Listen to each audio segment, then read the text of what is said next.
Hey everybody, welcome back to my Grow Like a Pro YouTube channel. Today is April the 10th, and I'm back for a quick update on our tomato plants.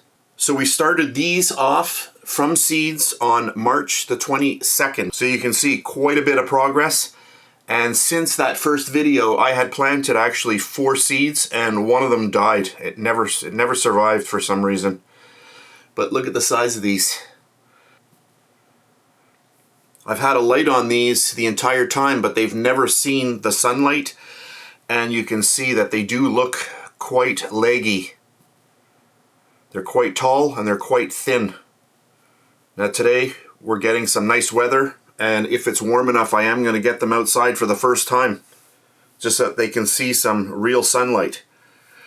But there we go. I just wanted to give a really fast update. I am going to be doing more of these seeds. I'll probably start them off next week.